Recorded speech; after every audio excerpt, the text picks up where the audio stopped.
So if you've been watching my content recently, then you know that I've bought a BMW and that now I am a car guy. I've only been a car guy for a little over a year now, if I'm gonna be honest. Before then, I didn't really know much. I knew a little bit about how to perform basic maintenance on cars, and I knew a little bit about car brands, but I really didn't notice cars, care about cars all that much. But now I do. Now I don't claim to know a lot about cars compared to maybe other people that are super into cars, but I am an actual car guy now. And I'm going to tell you how I became a car guy. So it's probably around the start of 2024, if I was going to guess. I'd been driving the same 2010 Honda Fit for over 4 years. Me and my dad would do oil changes on it when it needed it and replacing the brakes, as well as doing those things on the other cars in the family and replacing spark plugs and stuff like that. Very simple maintenance, and that's pretty much all I did with cars, and of course drive them. And I've always enjoyed driving cars. Now fast forward to when I was 18, before the age of 18, before I left high school, I kind of had this idea that I would be able to just simply get a job and move out. That was before I knew that jobs don't pay enough to afford anything, so that's impossible. So I kind of gave up on that happening anytime soon. I had a job for like 3 months, and then I stopped to do this online IT program that taught me a lot about IT. I did that for like a year, then I had another job for 3 months, and then I went back to studying to try and get some certifications. And now I have a job that I've had for the past 9 months. But around the beginning of 2024, it'd been a couple years since, I'd kind of given up on being able to move out easily after being faced with, hey, I'm looking for a job, I'm looking for prices of things, and I realized, hey, this doesn't match up. This is way too expensive, and there's no way I can make this amount of money. But then I was thinking about cars. Now, I don't know exactly what got me started. It might have just been a gradual process, but there are a couple things that contributed. One of them is my dad bought a BMW SUV at some point, and I got to drive it occasionally, and I loved driving it because it was the best car I ever driven. It was 2007, but it still was the best driving car and the fastest car I'd driven at the time. It has like 265 horsepower about. It was just a really cool older car that he got a good deal on, and it drives super well. Now, another thing that happened early on was me thinking about buying a car. I was like, if I was gonna buy a car, what car would I buy? Because I was thinking about it. I can't buy a house, but maybe I could afford a car since I'm living with my parents. So if I was going to, what car would I want? And I looked at a bunch of different cars, and one stood out to me. The Dodge Challenger. I'd say that's probably the first car I've ever looked at and really loved. I looked at more information about it until I knew those line of cars really well. At the time, I thought this is the coolest looking modern car. I was like, this is one of the coolest looking cars I've ever seen. And at that point, that was probably my favorite car. Now it's very interesting because a lot of people start out being really excited or really liking like high performance supercars, things like that, and getting really into those kinds of brands. And that's never been me. Like, even still, after knowing a lot more about cars than I did and knowing a lot more about all cars, supercars are cool. I think they're very cool, but I don't have any preferences when it comes to them, nor am I really excited by the idea of them, possibly because they're so unobtainable. And so I've never really built up a preference for or have intimate knowledge of any of the supercar brands as opposed to more affordable brands like the Dodge Challenger. Now, the Dodge Challenger stood out to me because it looks really cool and it's something that was affordable. I love sporty cars, I love supercars, those are nice, but the modern version of a muscle car stood out to me among all these sports cars as something really special. Of course, they killed it off. So then as I got more into cars and looking up things about cars, I ended up watching videos on YouTube about cars and looking up more information about cars. I ended up watching channels like Bladed Angel and Drew Peacock and Doug DeMuro and Donut. And Doug DeMuro, I love that guy. He could sell me anything. He's like the best car reviewer ever. I love Doug DeMuro. If you're into cars and you like watching car reviews, go watch Doug DeMuro. He's a legend. I love that guy. And then something else that contributed to me liking cars was my next door neighbor, or I guess across the street neighbor. My neighbor at the time had 4 German cars. He had a Volkswagen Golf wagon that he drove around daily. He had a fully optioned Mini Cooper S that he barely ever drove, and it just sat there, fairly old. He had had I'm gonna have to look up the model code here because I don't know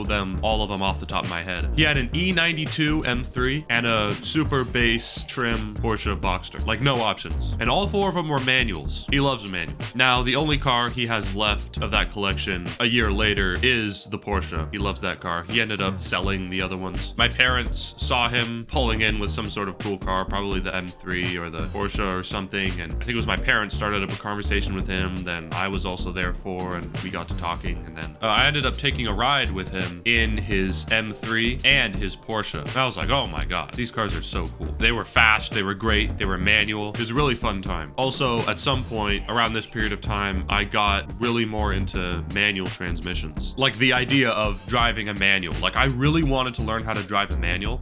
At some point around this time, it was a 2010 Honda Fit Sport and it had paddle shifters. So at some point, whenever I drive it, I'd put it into sport mode instead of drive and I'd paddle shift. When you did that, the little 5-speed automatic would stay in gear. So I would literally just paddle shift it everywhere and pretend that I was driving a manual. And I got used to like when to shift, being aware of the gears. And I just drove it like that for months until I eventually sold it because I just wanted to drive a manual so much and to learn and practice how to drive a manual. Now, of course, I mentioned this to him and he offered to let me practice for about an hour driving his Mini Cooper because he was going to sell it anyway, so he didn't need it, he didn't care about it, and it was good to have that kind of practice. It was really helpful, but I had barely ever driven a manual. I'd probably had like maybe 2 hours of driving a manual at that point, and this is relevant later in the story. So then in about spring of 2024, fast forward, I decided to go around to a Dodge dealership just to look at them. It was my mom's idea. She was like, all right,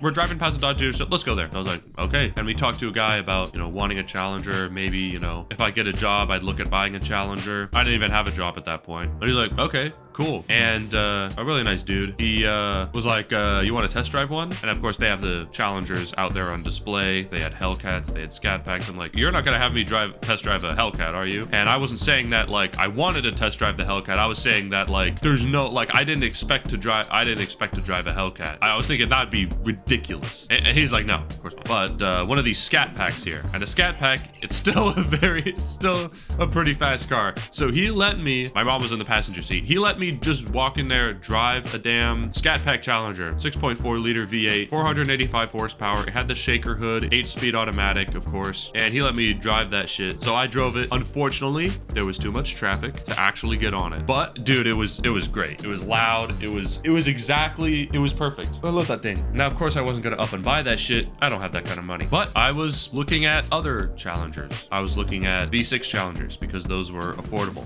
Now, it's kind of lame to go buy a muscle car that's not a V8, but I didn't have any money and I was looking at my options. The problem is that I was really into driving a manual and I knew that I just wanted to get practice driving a manual. And if I was gonna buy a car that wasn't a manual, I'm not really into the whole like buy a car, sell it, get a new one. I think it's a waste of money. I just want to buy a car that I really enjoy, just keep it till it breaks down. That's always what I've wanted to do, and that's probably always, for the most part, what I'm gonna do. If I have a car, it's mine, If it's a car that I know that I'm not going to keep for its lifetime, then I don't think it's worth buying at all. That's just my mentality. I wanted a Challenger, but the V6 ones don't come in manual. They don't exist. You have to get at least an RT, and I knew I really wanted a manual, and that was really conflicting. Then at some point, I was also looking at RT Challengers, like older ones, because just go back a few more years and you get an RT Challenger in a manual with the same amount of price, but those might not be in as good condition, and it's like, oh well. But I started looking for alternatives. Sports cars, not muscle cars, that were manuals. There were Mustangs, there were Camaros. I like Mustangs. I think the S550 Mustangs are really cool. I really like the look of them, and even the generation before that I think are really cool. But then I saw BMWs, and this is probably influenced by me getting to drive my dad's BMW SUV, getting to see my neighbor's M3, and I was looking at BMWs, and I'm like, setting aside Challengers, because I think that just that modern muscle car look is so peak. If I'm going sports car, BMWs, in my opinion, were the coolest looking ones. Then I started looking at BMWs. I started getting into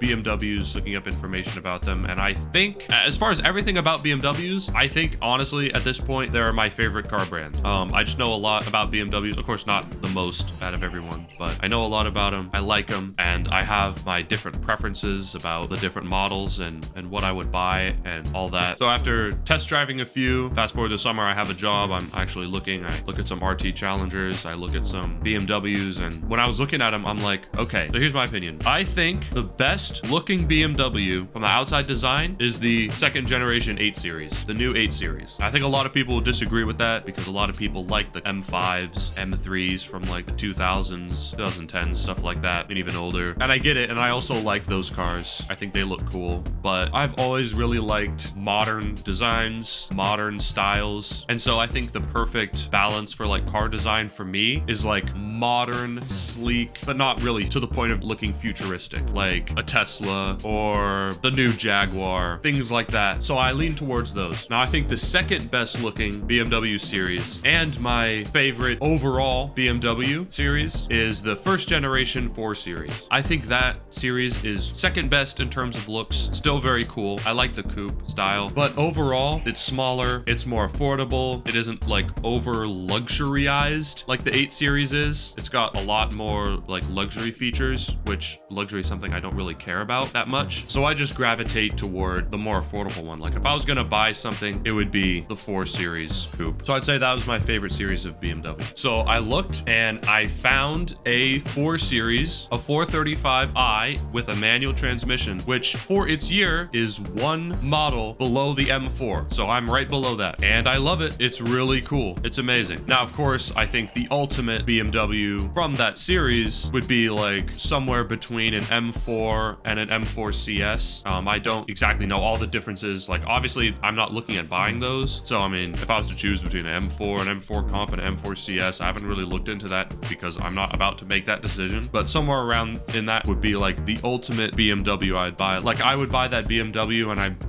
that would be my favorite BMW ever, and I wouldn't want anything more than that. And I just got a less powerful version of that. So that was really cool. But as far as my dream car, my favorite car ever to have is probably a Dodge Challenger Scat Pack, the same one that I drove about a year ago. And the reason I've decided on the Scat Pack is because it's a very balanced model. Like, okay, Hellcats are cool and all the models above that with their superchargers and their power figures, but you know, because it's a muscle car and it's not optimized for handling, cornering, traction, unless it's in the perfect conditions, you can't really put down the power of a Hellcat Red Eye, of a Demon. They just take the same car. They're not optimizing the car. They're keeping it true to being a muscle car, which I really like. I'm not saying that as a criticism, but they kept the car the same and they're just adding more and more power. And on regular conditions, on a regular road with regular tires, it becomes less and less usable. You know, even the Hellcats I hear about, oh, you step on the gas pedal at 60 miles an hour, you're still spinning the tires and that kind of thing. And it's cool, but as something that I would buy, the Scat Pack is a more attractive option because it's cheaper, and as far as the driving experience, you can put down more of its power without having to hold back. Just imagine like you're driving your car and you have to hold back. Now my car, it has 300 horsepower, so it's really powerful compared to the average car on the road, but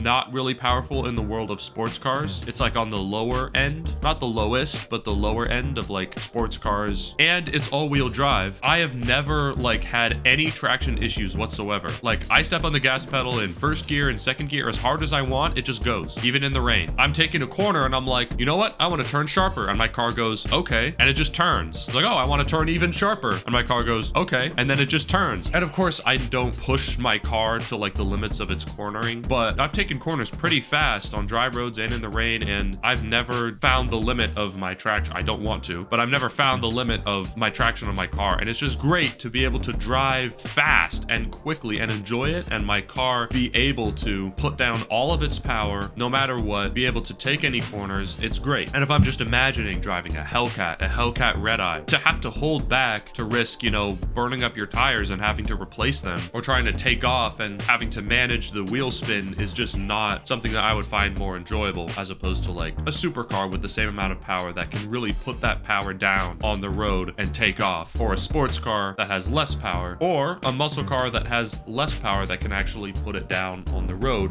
more manageably. So that's what's really attractive to me about the Scat Pack. That's the model of Challenger that I want. And I think that that is going to be the next car that I buy, because I'm going to keep my current car. When I eventually make enough money to move out and buy a house and then have enough extra money on top of that, the next car I see myself buying is a Scat Pack, a manual Scat Pack. And with those two cars, I would be happy. A manual sports car for me to daily drive right now, and then a muscle car with more power, both in a 6-speed manual. And that, I think, is all that I can ask for in the event that I can afford to move out and then afford a Scat Pack Challenger before my BMW runs out of miles and eventually irreparably breaks. Then the Scat Pack will be the next car that I buy. Now, something I've also thought about from time to time is if I was going to choose a car over 100 grand to buy, what would I choose? And it's a hard question to answer because I don't really have a brand preference. I don't really have gotten into any supercars like Ferraris, Lamborghinis,